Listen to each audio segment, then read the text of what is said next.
سلام البنات، ان شاء الله تكونوا كامل لاباس وصحتكم لاباس. مرحبا بكم في قناتي. اليوم ان شاء الله جيتكم بوصفة جديدة او فيديو جديد. جيتكم بهاد الحلوى، حلوة المول العجيب. هاد الحلوى بزاف سهلة وبسيطة. نقولوا بسم الله ونبداو في المقادير وطريقة التحضير. للوصفة وش عندي 250 غرام مارغرين بحرارة المطبخ. نضيف لها ايضا نصف كأس سكر جلاس، سكر بودر. نضيف لها ايضا حبة بيض كاملة زائد صفار بيض. وبنفس الكأس اللي كنت كيلت به سكر جلاس راح نكمل نكيل به كامل المقادير اللي بقات. لهنا راح نضيف ايضا نصف كأس من حلوة الترك، ونضيف ملعقة صغيرة فاني بودر. وراح نجيب الضراب الكهربائي ونخفق كامل هذه المكونات مع بعض.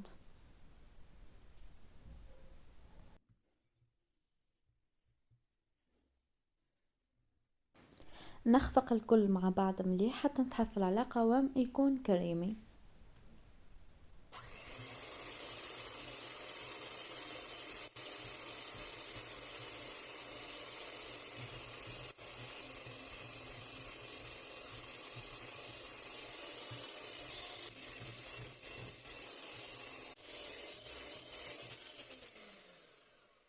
بعد ما خفقت كامل المكونات تاعي مع بعض مليح راح نضيف 5 ملاعق كبار زيت.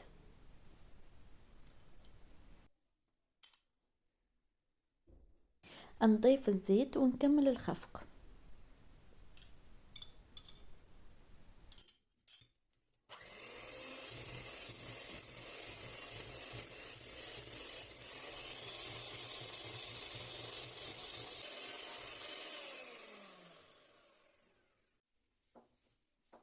بالنسبة للمكسرات تقدروا تستعملوا اي نوع. انا استعملت كاوكاو فول سوداني، حمصته مليح به بقشوره ورحيته كما راكم تلاحظوا. راح نضيف نصف كأس من الكاوكاو. نستمر في الخفق، من بعد نروح نضيف المايزينا والفرينة والخميرة الكيميائية.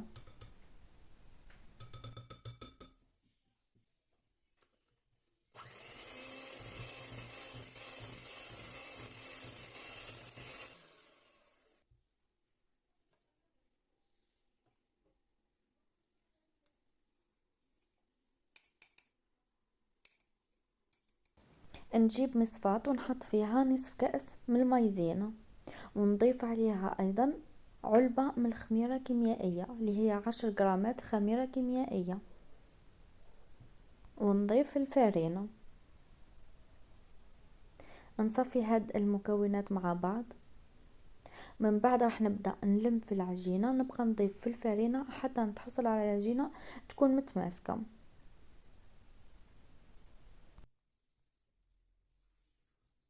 الآن من الأحسن أنكم تستعملوا اليد باه تحسوا بالعجينة نتاعكم إذا وصلت للقوام المطلوب ولا لا. راح نبقى نضيف في الفارينة حتى نتحصل على عجينة تكون متماسكة مثل عجينة صابلي. باه من بعد راح نقدروا نشكلوها في الليمول.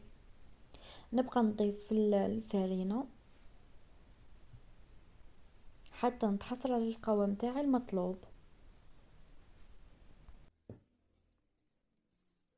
بعد ما لميت العجينة راح نتحصل على هاد العجينة تكون طرية ومتماسكة في نفس الوقت.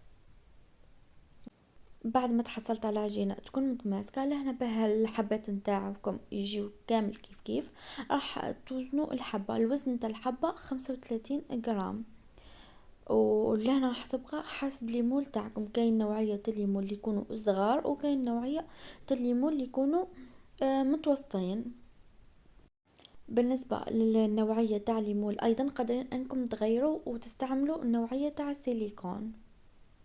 نكور العجينة تاعي بهذا الشكل ونحطها في الكاوكاو. واذا كانوا الليمون تاعكم يلصقوا حاولوا انكم ترشوا شوي من الكاوكاو في الليمون. نحط العجينة بهذا الشكل ونضغط مليح على الحواف. من بعد نضغط في الوسط. نحاول لهن اني نضغط مليح باه كامل الفراغات اللي على الجوانب تتعمر كيما راكم تلاحظوا بهذا الشكل. نزيد معاكم حبة خلاف. لهنا كيما قلت لكم نوزن الحبة تاعي 35 غرام، نحطها في الكاوكاو، من بعد نحطها في المول. نبدأ في الحواف، من بعد نروح للوسط.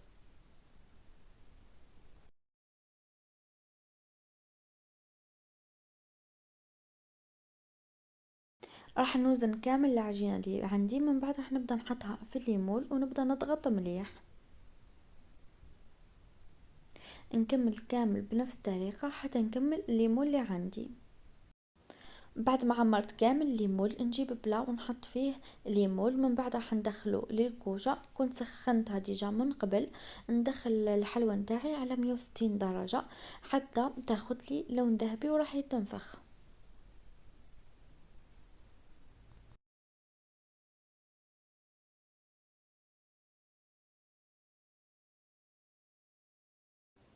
بعد ما الحلوى نتاعي طابت وخدات هاد اللون الذهبي كما راكم تلاحظوا، حتى الحجم نتاعها وزاد.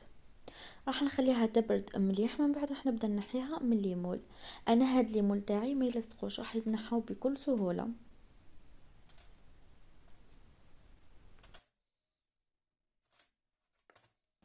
نكمل نحي الحلوى نتاعي بالليمون، وراح نكمل نطيب كامل الكميه اللي عندي، من بعد راح نروحو للحشو.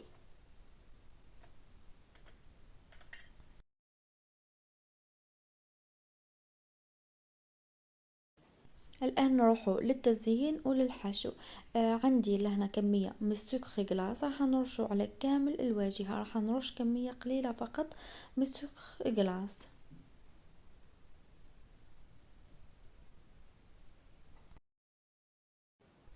للحشوش عندي شوكولا الطلي، وعندي أيضا طوفيا كراميل. من الأحسن أنكم تستعملوا نيسلي إذا كان متوفر. نحط كمية من الشوكولا، وفوقها راح نضيف كمية من نيسلي كراميل.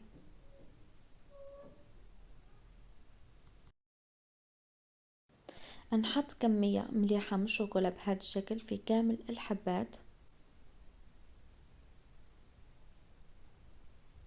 ونزيد نضيف عليهم النصف المتبقي من الفراغ، راح نضيفه طوفيا كراميل.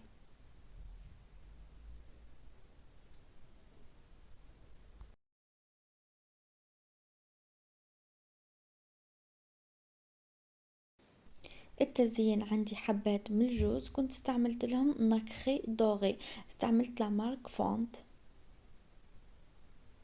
حطيت قليل من البودر وزدت ضفت له السائل نتاعو. هاد المرحلة تاع التزيين قدر انكم تستغنوا عليها. التزيين اكيد راح يبقى اختياري وراح يبقى حسب ذوقكم.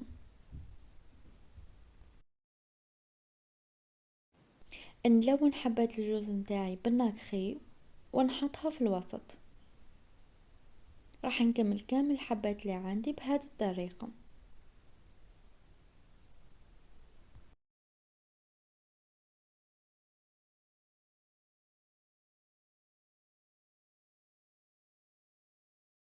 وبهذا كيما راكم تلاحظوا في النتيجة تاع الحلوى. ان شاء الله تكون هذه الحلوى نالت اعجابكم.